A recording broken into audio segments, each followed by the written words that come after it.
తెలంగాణ అసెంబ్లీలో governor madam ప్రసంగం ఒడిచినాక దాని మీద చర్చ పెట్టుకున్నారు అసెంబ్లీలో.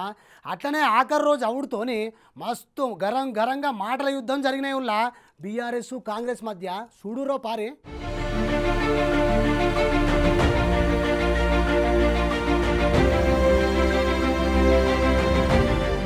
అసెంబ్లీలో గవర్నర్ ప్రసంగానికి ధన్యవాదాలు చెప్పే దాని మీద అధికార ప్రతిపక్షాల నేతల మధ్య గట్టిగానే రచ్చ అయిందుల్లా. ఇక మొదలు గవర్నర్ ప్రసంగానికి ధన్యవాద తీర్మానాన్ని పరిగి ఎమ్మెల్యే రామ్మోహన్ రెడ్డి సభలో ప్రవేశపెడితే దాన్ని చెన్నూరు ఎమ్మెల్యే వివేక్ వెంకటస్వామి బలపరిచిండు.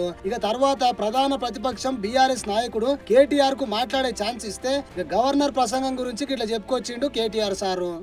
గవర్నర్ ప్రసంగం పూర్తిగా అసత్యాలు, అభూత కల్పనలు, తప్పుల తడక అని చెప్పడానికి నేను బాధపడతా ఉన్నా. ఇట్లాంటి గవర్నర్ ప్రసంగం వినడానికి ఒక సభ్యుడిగా సిగ్గుపడతా ఉన్నా అధ్యక్ష. ఒక నక్క ప్రమాణ స్వీకారం చేసిందట ఇంకెవరిని మోసగించనండి. ఒక పులి పశ్చాత్తాపం ప్రకటించిందట తోటి జంతువుల్ని సంహరించినందుకు. అట్లా ఉంది అధ్యక్ష. ఒక మాటలో చెప్పాలంటే ఈ గవర్నర్ గారి ప్రసంగం.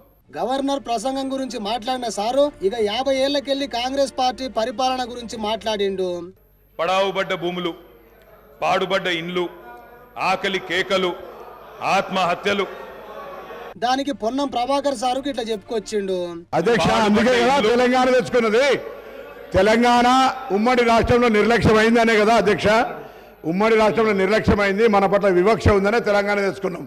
మళ్ళా కేటీఆర్ సార్ మాట్లాడుకుంటా అధ్యక్ష పడావుబడ్డ భూములు, పాడుబడ్డ ఇండ్లు, ఆకలి కేకలు, ఆత్మహత్యలు, వలసలు, కరువులు, కర్ఫ్యూలు, ఎన్కౌంటర్లు, కరెంటు కోతలు, కటిక చీకెట్లు, నెర్రెలు బారిన నేలలు, నెత్తురు గారిన నేలలు. ఇదే కదా. దీనికి ఇప్పటి గవర్నర్ ప్రసంగానికి సంబంధం లేదు అని ఉప ముఖ్యమంత్రి బట్టి సారుకి ఇట్లా మాట్లాడిండు. నీరు వచ్చిన తర్వాతనే నల్గొండలో నీళ్ళు వచ్చినాయి. అంతకుముందు నల్గొండలో నీళ్ళు రాలేదా? ఫ్లోరోసిస్ ఎరాడికేషన్ కాలేదా? మీరు వచ్చిన తర్వాత జరిగిందా? మీకంటే ముందే జరిగింది. మళ్ళా మాట్లాడు షురూ చేసిండు కేటీఆర్ సారు. అక్కడ కూర్చున్న ముఖ్యమంత్రి కిరణ్ కుమార్ రెడ్డి గారు మా హరీష్ రావు గారు లేచి మాకు నిధులు ఇవ్వరా అని అడిగితే ఒక్క పైసా ఇయ్యా, ఏం చేసుకుంటావో చేసుకోపో అన్నప్పుడు ఒక్క కాంగ్రెస్ నాయకుడు మాట్లాడిండా సార్? ఇక మళ్ళా దాన్ని ఎమ్మడే అందుకున్నాడు బట్టి సారు. మిగులు బడ్జెట్తో ఉన్నటువంటి రాష్ట్రాన్ని మీ చేతిలో పెడితే 10 ఏళ్లు బాగు చేయాల్సింది పోయి 5 లక్షల కోట్ల అప్పు చేసి వాళ్ళ అప్పుల రాష్ట్రంగా మార్చిన మీరు అప్పుడు బాగలేదు ఇప్పుడు బాగలేదు అంటారు. బాగుండాల్సింది 10 ఏళ్ళ నుంచి చేయాల్సింది మీరు. ఈ శాసనసభ ఈ రాష్ట్రానికి సంబంధించి 2014 జూన్ 2 నుంచి మొదలైంది.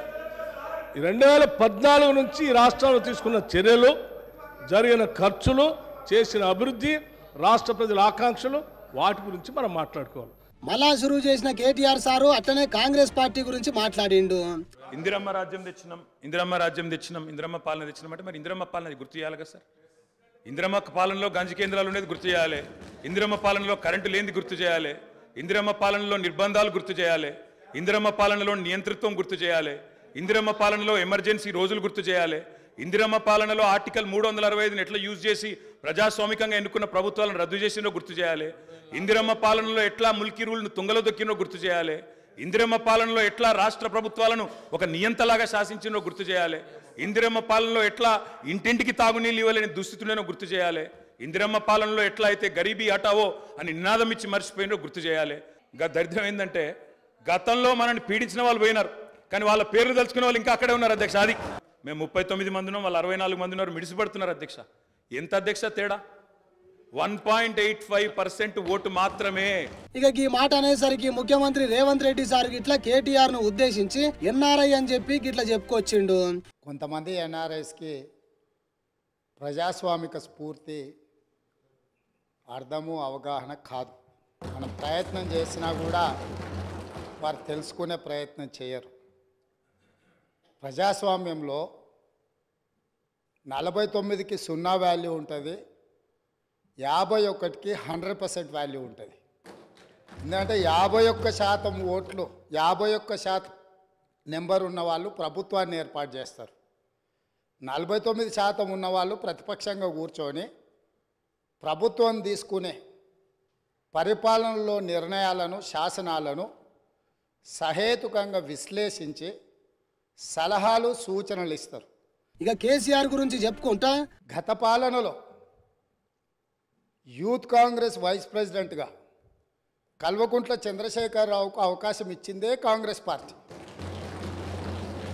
సింగిల్ విండో డైరెక్టర్గా ఎన్నికల్లో పోటీ చేయడానికి ఇస్తే కాంగ్రెస్ పార్టీ తరఫున నిలబడి ఓడిపోయిందే చంద్రశేఖరరావు. గత పాలనలో ఎంపీగా గెలిపించిందే కాంగ్రెస్ పార్టీ. హరీష్ రావు గురించి ఇట్లా చెప్పిండు సారు. గత ఆర్థిక శాఖ మంత్రి సిద్దిపేట ఎమ్మెల్యే గారు ఎమ్మెల్యే పదవి లేకుండా మంత్రిగా ప్రమాణ స్వీకారం చేసిండ్రు. రాజశేఖర్ రెడ్డి గారి నాయకత్వమే ఈ దేశానికి బలమైన నాయకత్వం అని అందులో పనిచేసిండ్రు. పోతిరెడ్డి ప్రాజెక్టు గురించి ఇట్లా చెప్పుకొచ్చిండు. పోతిరెడ్డి పాడు పొక్క పెద్దది చేసినప్పుడు కీర్తిశేషులు నాయన్ నరసింహారెడ్డి గారు కడప జిల్లా ఇన్ఛార్జ్ మినిస్టర్. ఆ రోజు కొట్లాడింది పోతిరెడ్డి పాడు మీద కీర్తిశేషులు పి జనార్దన్ రెడ్డి గారు. పోతిరెడ్డి పాడు పొక్క పెద్దది చేసినప్పుడు ఇక్కడ ఉన్నోళ్ళు ఎవరు ప్రాణత్యాగాలు చేస్తామని ఎవరు కొట్లాడలే. కేటీఆర్ ఎట్లా ఎమ్మెల్యే అయ్యిండో ఇట్లా చెప్పుకొచ్చిండు. ఇప్పుడు మాట్లాడుతున్న పెద్దలు ఎట్లా ఎమ్మెల్యే అయినరు?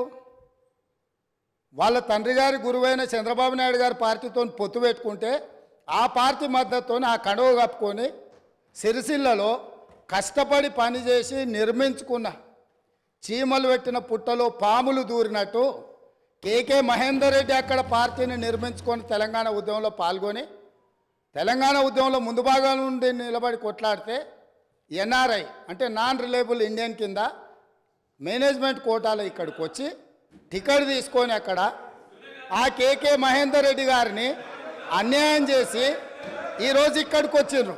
ఇట్లా చెప్పిన సీఎం సారు వీటి గురించి ఇంకొక రోజు మాట్లాడుకుందామని చెప్పిండు. నేను సభ్యుడికి సూచన చేస్తున్నా. నేను చాలా విషయాలు ప్రస్తావించిన తప్పకుండా సావధానంగా 5 సంవత్సరాల సమయం ఉంది.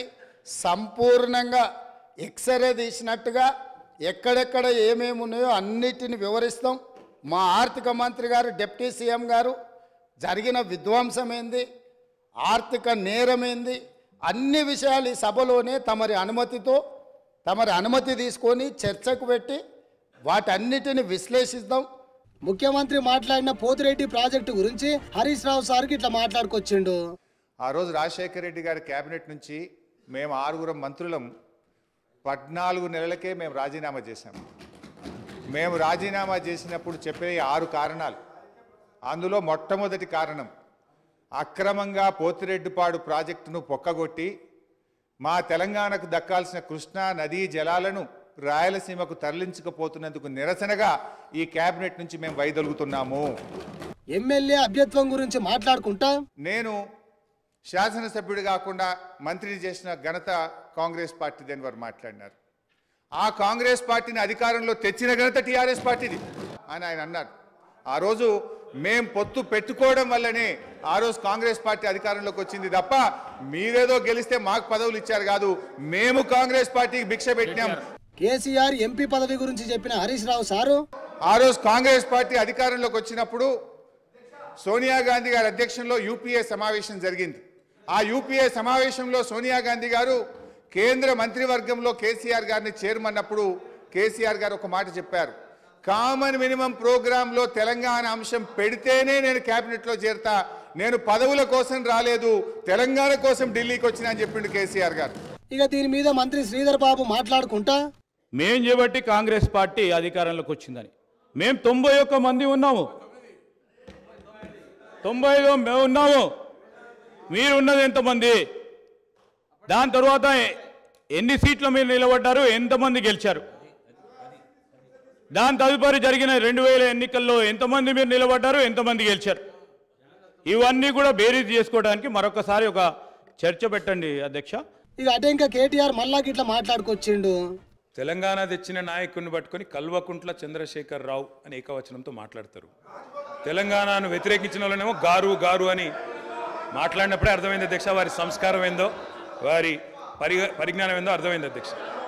ఇక బీఆర్ఎస్ చేసిన అభివృద్ధి గురించి చెప్పుకుంటా అధ్యక్ష, మీరు నల్లగొండలో ఫ్లోరైడ్ బండ నల్లగొండ గుండె మీద పెట్టిపోతే ఆ ఫ్లోరైడ్ బండను దించింది కేసీఆర్ కాదా?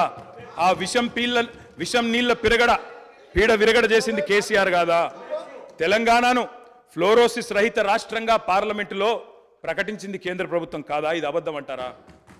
సడుగులు విరిగిన సాలెల మగ్గానికి మంచి రోజులు తెచ్చింది కేసీఆర్ ప్రభుత్వం కాదా? ఇవాళ నేతన్నల ఆత్మహత్యలతో సిరిసిల్లను మీరు ఉరిసిల్లగా చేస్తే దాన్ని మళ్ళీ తిరిగి సిరిశాలగా చేసింది కేసీఆర్ ప్రభుత్వం కాదా? కునారిల్లిపోయిన కుల వృత్తులకు కొత్త ఊపిరులూదింది కేసీఆర్ ప్రభుత్వం కాదా? ఇక కాంగ్రెస్ ఇచ్చిన 6 గ్యారంటీల గురించి మాట్లాడుకొచ్చిండు. అమలు చేసిన 2 హామీల మీద గట్టిగానే అరుచుకున్నాడు కేటీఆర్ సారు. ఇక దీని మీద బీజేపీ ఎమ్మెల్యే మాట్లాడుకుంటా ఇట్లా అన్నాడు. భారతీయ జనతా పార్టీ ఇలాంటి హామీలు ఎట్టి పరిస్థితుల్లో సాధ్యం కాదు. ఈ బడ్జెట్కి ఇప్పుడున్నటువంటి బడ్జెట్కి సరిపోదని చెప్పి మాతో పాటు ఎంతోమంది మేధావులు కానీ ఎంతోమంది విశ్లేషకులు చెప్పినప్పటికీ కూడా అవేమి పట్టనట్టుగా మీరు కేవలం అధికారంలో రావాలనే ఆకాంక్షతోటి మాత్రమే ఇష్టానుసారంగా హామీలు ఇచ్చినట్టు కనబడతా ఉంది. మరి ఈ హామీలు ఎంతవరకు నెరవేరుస్తారు, ఈ హామీలు ఎంతవరకు పూర్తి చేస్తారో అని ప్రజలు కూడా ఎదురు చూస్తున్నారని చెప్పి ఇక ముఖ్యమంత్రి రేవంత్ రెడ్డి సారు గవర్నర్ ప్రసంగానికి ధన్యవాదాలు చెప్పుకుంటా ఇట్లా మాట్లాడిండు. పని దినాలలో మేమిచ్చిన 6 గ్యారంటీలను ఏ రకంగా చట్టం చేయాలనో ఈ సభలోనే చట్టాన్ని ప్రవేశపెట్టి మేమే 4 గోడల మధ్యలో నా మంత్రివర్గమే కాదు ప్రతిపక్షంలో ఉన్న వాళ్లను మా సహచర పక్షంగా ఉన్న సిపిఐని సమస్యలను పరిష్కరించడంలో సహకరించే ఎంఐఎం సూచనలు కూడా తీసుకొని పరిపాలన నిర్ణయాలను ఏ విధంగా చేయాలనో చట్టబద్ధత కల్పించే చట్టాన్ని ఈ సభ ద్వారా చేస్తాము. తెలంగాణ రాష్ట్రాన్ని సాధించడానికి ప్రయత్నం చేసి కృషి చేసి అమరులైన కుటుంబాలకు 9.5 సంవత్సరాల ఇప్పుడు వాళ్ళు ఏదైతే ప్రస్తావించిందో యాదిరెడ్డి కావచ్చు, శ్రీకాంతాచారి కావచ్చు, ఈశాన్ రెడ్డి కావచ్చు, కానిస్టేబుల్ కిష్టయ్య కావచ్చు, యాదయ్య కావచ్చు, ఇట్లా వందలాది మంది బిడ్డలకు ఈ 9.5 సంవత్సరాలలో ఏ ఒక్కరోజైనా ప్రగతి భవన్కు ఆహ్వానించి ఇక సారు మాట్లాడుకుంటా ప్రజలు ఓటు రూపంలో బీఆర్ఎస్ కు బుద్ధి చెప్పిర్రు. అధికారంలోకి రాగానే ప్రగతి భవన్ చుట్టూ ఏర్పాటు చేసుకున్న ఇనుప కంచెలను బద్దలగొట్టినాము. ఇక బీఆర్ఎస్ ప్రభుత్వం ప్రజలను అడుగు పెట్టకుండా చేసిన ప్రగతి భవన్ ల ప్రజావాణి కార్యక్రమంతో నేరుగా సీఎంకే సమస్యలు చెప్పుకునే పరిస్థితి తీసుకొచ్చినాము. సొంత పార్టీ నేత మంత్రిగా కొనసాగుతున్న ఈటల రాజేందర్ నే ప్రగతి భవన్ లకు అనుమతించకుండా అవమానించిండని గుర్తు చేసిండు సారు. తెలంగాణ ప్రజలు అన్ని గమనించిర్రు, అందుకే బీఆర్ఎస్ ను ప్రతిపక్షంలో కూసోబెట్టిర్రు అని చెప్పిన సారు కాంగ్రెస్ పార్టీ ఇచ్చిన 6 గ్యారంటీలను తప్పకుండా అమలు చేస్తామని చెప్పుకొచ్చిండు. ఇక ముఖ్యమంత్రి రేవంత్ రెడ్డి సారు మాట్లాడుతుంటే బీఆర్ఎస్ వాళ్ళు ఊకే మధ్యలో అడ్డుపడ్డారు.